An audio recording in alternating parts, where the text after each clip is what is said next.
இந்த நிகழ்வில் நான் பங்கேற்க வேண்டும் என்று ஏற்பாட்டாளர்கள் கருதியதை விட நான் பெரிதும் விரும்பினேன். தோழர் விஜயசங்கர் அவர்களிடத்திலே நான் பேசுகிற போது 2-3 நாட்களுக்கு முன்னால் வந்து இந்த நூலை என்னிடத்திலே வழங்கிய போது இதனை நாம் அறிமுகப்படுத்த வேண்டும், அந்த விழாவில் நான் பங்கேற்க வேண்டும் என்கிற விருப்பத்தை தெரிவித்திருந்தேன். ஏற்பாடு செய்வோம் என்று சொல்லிவிட்டு போனார். நான் என்னுடைய திட்டப்படி இன்றைக்கு வெளிநாடு போவதாக ஏற்பாடாகி இருந்தது. 2 நாட்களுக்கு முன்பு தோழர் விஜயசங்கர் அவர்கள் தொலைபேசியிலே தொடர்பு கொண்டு 11ஆம் தேதி இந்த நிகழ்வுகளை பங்கேற்க இயலுமா, பெரியார் திடலில் பகுத்தறிவாளர் கழகம் இதை ஒருங்கிணைக்கிறது என்று சொன்னதும் நான் என் பயண திட்டத்தையே மாற்றிக்கொண்டேன். ஜெர்மனி போய் அங்கிருந்து லண்டன் போவதாக திட்டமிட்டிருந்தோம். இப்போது ஜெர்மனிக்கு போவதை நான் தவிர்த்து விட்டு இந்த நிகழ்வில் பங்கேற்பதுதான் முக்கியமானது என்று உங்கள் முன்னால் இருக்கிறேன். இதை மகிழ்ச்சியோடு தெரிவிப்பதில் பெருமைப்படுகிறேன். தோழர் விஜயசங்கர் அவர்கள் மிகவும் முற்போக்கான சிந்தனையாளர். அவருக்கு கடவுள் நம்பிக்கை உண்டு என்றாலும் அவர் நம்மவர்தான். தெய்வ செயலின் மீது அவருக்கு நம்பிக்கை உண்டு என்றாலும் கூட அவர் நம்முடைய ஆசிரியர் அவர்களுக்கு உற்ற துணையாக இருப்பவர். நம்முடைய திராவிட அரசியலை முன்னெடுத்துச் செல்வதிலே துணையாக இருப்பவர். நம்முடைய நிகழ்வுகளில் பல நிகழ்வுகளில் அவர் பங்கேற்றிருக்கிறார். நான் PhD பண்ணுகிற போது அவருடைய உதவியை நாடி இன்று அலுவலகத்திற்கு சென்ற போது எனக்கு மிகப்பெரிய அளவிலே உதவி செய்தார். அவருக்கு நான் நன்றி சொல்ல கடமைப்பட்டிருக்கிறேன். மனோஜ் மித்தா அவர்கள் ஆங்கிலத்தில் இந்த நூலை எழுதி வெளியிட்ட போது அந்த வெளியீட்டு விழாவிலே என்னால் பங்கேற்க இயலவில்லை. நம்முடைய கட்சியின் பொதுச் செயலாளர் தோழர் ரவிக்குமார் அவர்கள் பங்கேற்றதை இங்கே நினைவு கூர்ந்தார். அவர் இந்த புத்தகத்தை தொடர்ந்து கையிலேயே வைத்திருப்பார். விமானத்தில் பயணிக்கிற போதெல்லாம் இதை அவர் படித்துக் கொண்டு வருவதை நான் பார்த்திருக்கிறேன். எனக்கும் அந்த புத்தகம் கிடைத்தது. இது தமிழில் வந்தால் நலமாக இருக்குமே என்கிற எண்ணம் எனக்கு மேலிட்டது. நாம் எல்லாம் திராவிட அரசியலை மேலும் தீவிரமாக முன்னெடுத்துச் செல்ல வேண்டும். திராவிடர் கழகம் சமூக நீதிக்கான பாதுகாப்பு அரண் என்கிற கருத்துக்கு வலு சேர்க்கிற ஒரு ஆவணமாக இந்த புத்தகம் இருக்கிறது. சாதி பெருமை என்கிற மனோஜ் மித்தா அவர்கள் எழுதியிருக்கிற இந்த புத்தகம் சராசரியான ஒரு சமூகவியல் வெறும் தரவுகளை திரட்டி தொகுத்து தருகிற நூல் அல்ல. மிக ஆழமான ஆய்வுகளை மேற்கொண்டிருக்கிறார். இந்த ஒரு தொகுப்பை கொண்டு வருவதற்கு அவருக்கு 7 ஆண்டுகள் பிடித்திருக்கிறது. அவர் தன்னுடைய முகப்புரையிலே சொல்லுகிறார், 1984 நடந்த டெல்லி படுகொலை குறித்து ஒரு நூலை நான் வெளியிட்டேன். அதன் பிறகு 2002ஆம் ஆண்டு நடைபெற்ற குஜராத் படுகொலை தொடர்பான ஒரு புத்தகத்தை வெளியிட்டேன். 3ஆவதாக நான் எழுத நினைத்தது இந்தியா முழுவதும் விளிம்புநிலை மக்களுக்கு எதிராக நிகழ்த்தப்படுகிற வன்கொடுமைகளை தொகுக்க வேண்டும் என்பதுதான். அது குறித்து நான் ஆய்வுகளை மேற்கொள்ள முனைந்தேன். சுதந்திர இந்தியாவில், அதாவது நாடு விடுதலை பெற்ற பிறகு, சாதி குறித்தும் தீண்டாமை குறித்தும் சட்டமன்றங்களிலும் அரசியல் நிர்ணய சபையிலும் என்ன விவாதங்கள் நடந்திருக்கின்றன என்பது குறித்து நான் ஆய்வு செய்ய முற்பட்டேன். எனக்கு பெரும் அதிர்ச்சி காத்திருந்தது.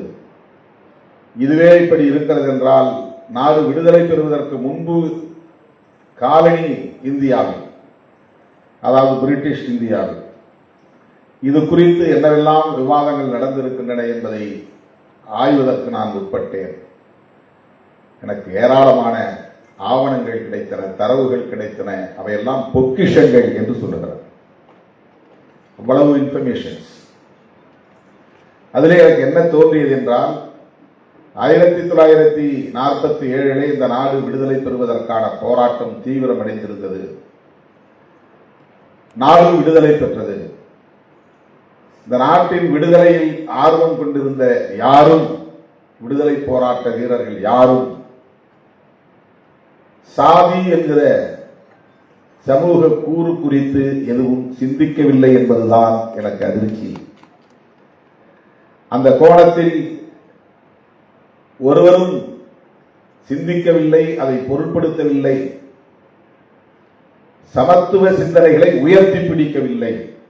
நாடு விடுதலை அடைஞ்சா போதும், சாதியை ஒழிக்க வேண்டும் என்றோ, சாதியின் பெயரால் நிகழ்கிற பாகுபாடுகளை பற்றியோ, ஒடுக்குமுறைகளை பற்றியோ, வன்கொடுமைகளை பற்றியோ விடுதலை போராட்ட வீரர்கள் யாரும் சிந்திக்கவில்லை.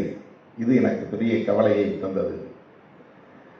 எந்த அளவுக்கு ஒரு சமூக பொறுப்பாளராக ஹைதராபாத்திலே பிறந்தாலும் ஒரு பெரியாரிய மாணவராக அவர் இருக்கிறார் என்பதை நம்மால் உணர்ந்து கொள்ள முடிகிறது. இந்த புத்தகம் தோழர் விஜயசங்கர் அவர்கள் சொன்னதைப் போல ஒவ்வொரு தலைப்பும் மிக ஆழமான தரவுகளை கொண்டிருக்கிறது. டேட்டாஸ்,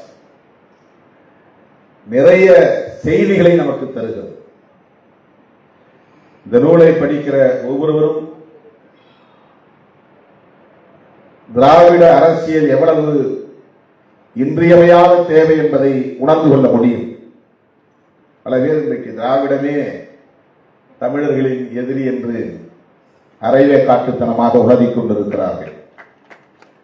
தேசிய பார்வை இல்லாமல் ஒரு குறுகிய பார்வை கொண்டு அணுகுகிற ஒவ்வொருவரும் அப்படித்தான் சிந்திப்பார்கள். அவர் ஒவ்வொரு தலைப்பின் கீழே கொண்டு வந்திருக்கிற செய்திகள் நமக்கு அதிர்ச்சி அளிக்கிறது. முகப்புரையிலே அவர் சொல்லுகிறார், ஏராளமான தரவுகளை திரட்டி இருக்கிறார். கலப்பு திருமண சட்டம் பிரிட்டிஷ் ஆட்சி காலத்திலே முதலாக வித்தல்பாய் பட்டேல் என்பவரால் தான் 1918 அறிமுகப்படுத்தப்பட்டது. ஒரு நூறாண்டுக்கு முன்பு. எங்கே மத்திய சட்டமன்றம்னா டெல்லியில் இருக்கக்கூடிய இன்றைய பார்லிமெண்ட். அப்ப அது சென்ட்ரல் அசம்பிளின்னு தான் பேர், சென்ட்ரல் லெஜிஸ்லேட்டிவ் அசம்பிளின்னு தான் அதுக்கு பேர். அப்புறம் தான் அது கான்ஸ்டிடியூண்ட் அசம்பிளியா மாறிச்சு. அதுக்கு பிறகு அது பார்லிமெண்டா மாறிடுது. 1918 அம்பேத்கர் என்கிற ஒரு ஃபேக்டர் இந்தியாவில் பெரிய தாக்கத்தை ஏற்படுத்தவில்லை. அம்பேத்கரிய அரசியல் என்பது அப்போது முளைத்தெழாத காலம். அவர் அந்த சிந்தனை கொண்டிருந்தார், நூல்கள் எழுதினார், போராட்ட களத்தில் இருந்தார் என்றாலும் கூட அவருடைய தாக்கம் இல்லாத காலத்தில் இத்தகைய சிந்தனையாளர்களும் இருந்திருக்கிறார்கள். அதிலே ஒருவர் விதல்பாய் பட்டேல். நம்ம இந்த பட்டேல் கிடையாது, சர்தார் பட்டேல் கிடையாது. பட்டேல்ங்கிறது ஒரு சாதி பெயர் தான். இருந்தாலும் கூட சாதி ஒழிப்பு சிந்தனை என்பது அவ்வப்போது ஆங்காங்கே முகிழ்த்திருக்கின்றன.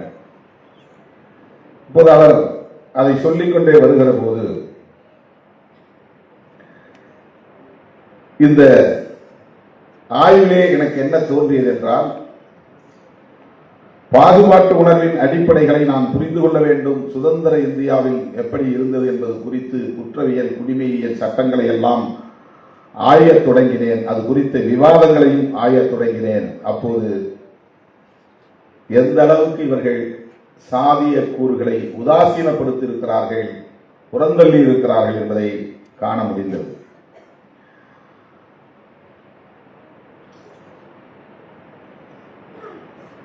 இதை தொகுப்பதற்கு நான் எடுத்த முயற்சியில் நான் அறிந்து கொண்டது, இதை 2 பாகங்களாக அல்லது 3 பாகங்களாக கொண்டு வர வேண்டும் என்பதுதான். முதல் பாகத்திற்கே எனக்கு 7 ஆண்டுகள் பிடித்திருக்கிறது. இதற்கு பிறகுதான் இனி அடுத்தடுத்து அவர் தொகுத்து வைத்திருக்கிற தரவுகளை எல்லாம் புத்தகங்களாக்க வேண்டிய நிலை. அந்த போராட்டத்தில் முதல் செய்தி, விடுதலை போராட்ட வீரர்கள் யாரும் சமத்துவத்தை உயர்த்தி பிடிக்கவில்லை என்பது ஒரு அதிர்ச்சி. இரண்டாவது செய்தி, சமூகத்தை அல்லது தேசத்தை ஈர்க்கக்கூடிய அளவுக்கு பேராளுமையாக விளங்கியவர்கள் மகாத்மா காந்தி, ஜவஹர்லால் நேரு போன்ற அந்த தலைவர்கள் தொடர்பாக இந்த சமூகம் உருவாக்கி வைத்திருக்கிற பிம்பம் அது நேர்மையானதாக இல்லை. அதற்கு அவர் சொல்லுகிறார், சாதி அமைப்பு சீர்திருத்த வரலாற்றில் எம்.கே. காந்திக்கு, மகாத்மா என்று அதிகமாக அறியப்பட்டவருக்கு கேந்திரமான பங்கு இருக்கிறது. ஆனால் இந்த குறிப்பிட்ட பின்னணியை பொறுத்தவரையில் அவர் பெரும்பாலும் ஒரு மகாத்மாவாக வெளிப்படவில்லை. காஸ்ட் இஷ்யூ என்று வருகிற போது அவர் ஒரு மகாத்மா இல்லை. இது அவருடைய தீர்ப்பு அல்லது கணிப்பு. ஜவஹர்லால் நேரு அவர்களை பற்றி இந்த சமூகம் ஒரு பிம்பத்தை உருவாக்கி இருக்கிறது. ஆனால் சாதியை பொறுத்தவரையில் அவர் எவ்வாறு இருந்தார் என்றால், சாதி அமைப்பு சீர்திருத்தம் குறித்த கதையாடல்களில் நேரு ஒரு கௌரவ வேடத்தில் தான் வந்தார். அவர் சீர்திருத்தத்தை ஆதரிக்கவும் இல்லை, சீர்திருத்தத்தை எதிர்க்கவும் இல்லை என்று பதிவு செய்திருக்கிறார். சீர்திருத்தத்தை ஆதரிக்கவும் இல்லை, சீர்திருத்தத்தை எதிர்க்கவும் இல்லை. ஜவஹர்லால் நேரு ஒரு கௌரவ வேடத்தில் தான் வந்து போனார். இந்த மதிப்பீட்டை நாம் புரிந்து கொள்ள வேண்டும். அப்போது காங்கிரஸ் கட்சி எப்படியாக இருந்தது? அதுக்கு அடுத்து தான் சொல்றாரு, விடுதலை போராட்ட வீரர்கள் கட்டாயமாக சமத்துவத்தை உயர்த்தி பிடிப்பவர்களாக இருந்திருக்கவில்லை.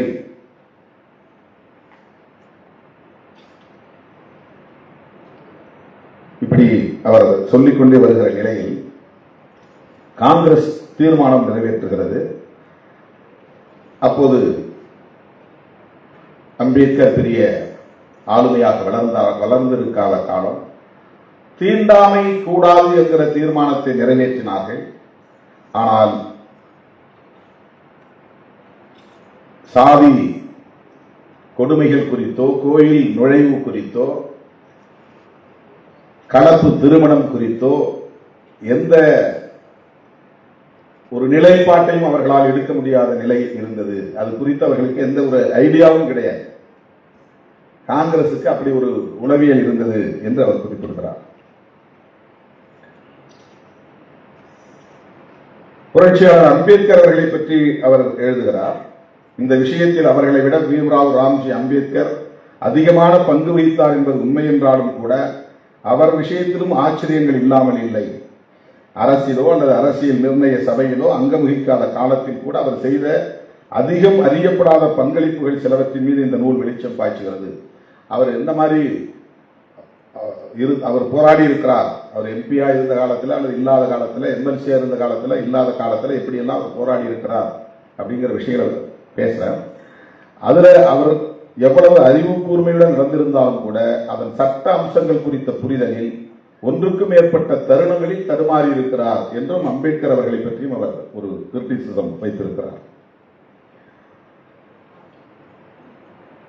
இவருடைய நூல் எந்த அளவுக்கு ஆழமான பாரபட்சம் இல்லாத, அதாவது ஒரு சார்பு இல்லாத ஆய்வை கொண்டிருக்கிறது என்பதற்காக சொல்லுகிறேன்.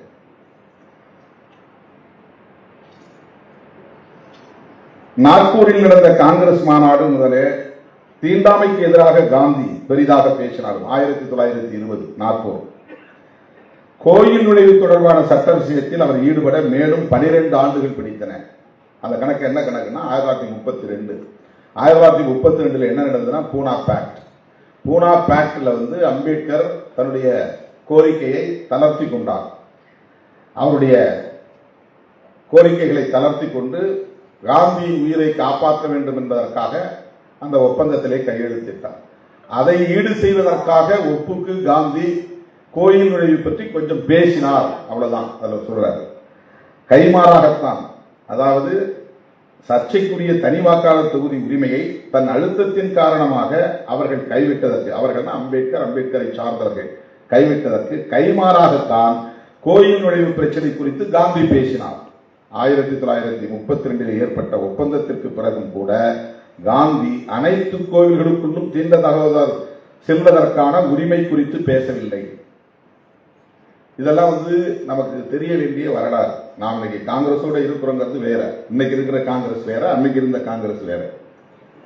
ஆனா அந்த காங்கிரஸுடைய மைண்ட் செட் அப்படிங்கிறது ஒரு பாரம்பரியமா எப்படி எவால்வ் ஆகி வரும் அப்படிங்கிறதுக்கு நான் சொல்றேன். அந்த காலத்தில் அப்படி இருந்தது. இன்றைக்கு மதசார்பின்மையை காப்பாற்றுவதிலே காங்கிரஸ் உறுதியாக இருக்கிறது. அரசமைப்பு சட்டத்தை உயர்த்தி பிடிக்கிறது, சமத்துவத்தை உரத்து பேசுகிறது. ஆகவே இன்றைக்கு ராகுல் காந்தி தலைமையிலான காங்கிரஸ் நம்முடைய கருத்தோடு, திராவிடர் கழக கருத்தியலோடு, திராவிட இயக்க அரசியலோடு இணைந்து இயங்குகிறது. அதை நாம் புரிந்து கொள்ள வேண்டும். உடனே காங்கிரஸ் ஐயாவை வச்சுட்டு விமர்சித்து விட்டார் திருமாவளவன் என்று திரிவாதம் செய்வார்கள். இதில் அம்பேத்கர் அவர்களை பற்றிய கிரிட்டிசிசமும் குறிப்பிட்டு காட்டியிருக்கிறேன் தோழர்களே.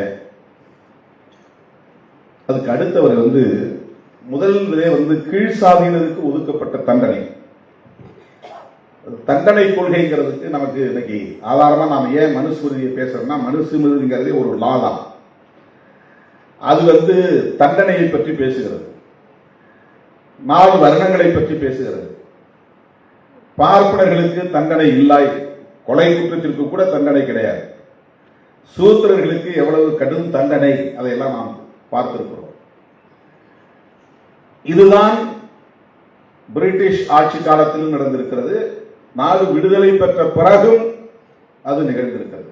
அதுல நம்ம இப்போ மவுண்ட் ரோட்ல ஒரு சிலையை பார்க்கிறோம், குதிரை மேல இருக்கிற சிலை. அந்த சிலையை பற்றி ஒரு குறிப்பிட்டிருக்கிறார். அது யாருடைய சிலை? Sir Thomas Munro. அவர் மதராஸ் பிரசிடென்சியுடைய கவர்னர். அவர் தான் ஒரு சட்டத்தை அறிமுகப்படுத்துகிறார், மதராஸ் ஒழுங்குமுறை சட்டம், சென்னை ஒழுங்குமுறை சட்டம். அந்த சட்டத்தில் கீழ்சாதியினருக்கு ஸ்டாக்ஸ் அப்படிங்கிற அடிப்படையிலான ஒரு தண்டனையை கொடுக்கிறாங்க. ஸ்டாக்ஸ் அப்படின்னா தொலைகள் இட்ட மர சட்டகத்தில் கீழ்சாதிக்காரங்க சின்ன சின்ன தப்பு செய்தாலும் அந்த காலை நுழைச்சி விட்டுருவாங்க, நடக்க முடியாது, மூவ் ஆக முடியாது. மணிக்கணக்கில், நாள் கணக்கில் அவங்க அப்படியே நின்றுட்டு இருக்கும். அந்த தண்டனைக்கு பெயர் ஸ்டாக்ஸ். அது தொடர்பான 4 வழக்குகள் அவர் எடுக்கிறார். 4 வழக்குகளை பற்றி ஆய்வு செய்து அந்த 4 வழக்குகளையும் தீர்ப்புகளையும் நம்ம இடத்துல தருகிறார். இதெல்லாம் இந்த சமூகத்தை பற்றி நாம் புரிந்து கொள்வதற்கான மிக முக்கியமான ஒரு பதிவு. ஒழுங்குமுறை சட்டம் 10வது பிரிவு. இதை கொண்டு வந்தவர் யாருன்னா சர் தாமஸ் மன்றோ. அவரை பற்றி ராஜாஜி என்ன சொல்றாரு அப்படின்னா, ராஜாஜி சில ஐஏஎஸ் படிக்கிறவங்களுக்கு, ஐபிஎஸ் படிக்கிற, அந்த காலத்தில் ஐசிஎஸ் அந்த மாதிரி படிக்கிற மத்தியில் உரையாற்றுகிற போது, நீங்கள் ஒவ்வொருவரும் கட்டாயம் சர் தாமஸ் மன்றோவை படிக்க வேண்டும் என்று அவர் சொன்னதாக இங்கே மேற்கோள் காட்டுகிறார். அதாவது ஒரே நேரத்தில் மன்றோ எப்படிப்பட்டவருங்கிறது சொல்றாரு. அன்னைக்கு பிரிமியராக இருந்த ராஜாஜியின் உலகியல் எப்படி இருந்தது என்பதையும் அதில் அவர் பதிவு செய்கிறார். தண்டனை வழங்கும் விஷயத்திலும் சாதிய பாகுபாடு காட்ட வேண்டும் என்கிற சிந்தனை அப்போது மிகவும் மதிக்கப்பட்ட பிரிட்டிஷ் நிர்வாகியான தாமஸ் மன்றோவினால் தான் அறிமுகப்படுத்தப்பட்டது. அவர் குதிரை மீது அமர்ந்திருக்கும் சிலையை சென்னையின் முக்கியமான ஒரு சந்திப்பில் இன்றும் காணலாம். சுதந்திரத்திற்கு முன்னும் பின்னும் மெட்ராஸ் மாகாணத்தை, மெட்ராஸ்னா நம்ம உடனே சென்னை மட்டும்தான் நினைக்கிறோம், மெட்ராஸ் பிரசிடென்சிங்கிறது விசாகப்பட்டினம் வரல இருந்துச்சு. திருவிதாங்கூர் மகாராஜா அந்த சமஸ்தானத்தை தவிர கேரளாவின் பல பகுதி மதராஸ் பிரசிடென்சிக்குள்ள இருந்துச்சு. கேஜே வரையிலும், பெங்களூர் வரையிலும் கூட மெட்ராஸ் பிரசிடென்சிக்குள்ள இருந்துச்சு. சித்தூர், இதெல்லாம் சேர்ந்ததுதான் மதராஸ் பிரசிடென்சி. மதராஸ் பிரசிடென்சி இருந்த காலத்தில் நான் தெலுங்கு பேசக்கூடியவங்க, கன்னடம் பேசக்கூடியவங்க அரசியலில் தீவிரமான ஈடுபாடு கொண்டிருந்தாங்க. அதனால அவங்க எப்படி முதலமைச்சரானார்கள், அவங்க எப்படி அதிகாரத்துக்கு வந்தாங்க, தமிழர்கள்லாம் ஏமாந்து போயிட்டாங்க அப்படின்னு நான் பேசணும். அப்படி இல்லை. மதராஸ் பிரசிடென்சி ஒன்னா இருந்தது. அப்ப எல்லாரும் ஒரே மாகாணத்தை சார்ந்தவர்கள். இப்ப தமிழ்நாடுங்கிறது ஒரு மாநிலங்கிற மாதிரி Madras presidency, Bombay presidency, Kolkata presidency, central province, இதான் பிரிட்டிஷ் இந்தியா. இதை இல்லாத மற்ற பகுதி இந்தியா இருக்குது. அது என்ன இந்தியான்னா சமஷ்டி இந்தியான்னு சொல்லுவாங்க. இந்தியாவுக்குள்ளேயே பிரிட்டிஷ் ஆளாத பிற பகுதிகளும் இருந்தன.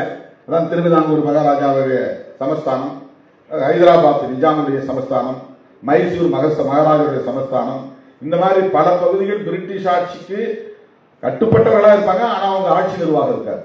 அந்த மாதிரியான பகுதி இருக்கு. இப்ப பிரிட்டிஷ் இந்தியானா இன்னைக்கு நம்ம பார்க்குற ஒட்டுமொத்த இந்தியாவும் பிரிட்டிஷ்காரன் கண்ட்ரோல் இருக்குன்னு அர்த்தம் கிடையாது. அந்த அந்த புரிதல் அதோடு நம்ம சேர்ந்து இந்த செய்திகள் எல்லாம் புரிஞ்சுக்கணும். அதுக்காக நான் சொல்றேன். மெட்ராஸ் சொன்னா அவன் மதராசின்னு சொன்னாக்க சென்னைக்காரன் அர்த்தம் கிடையாது.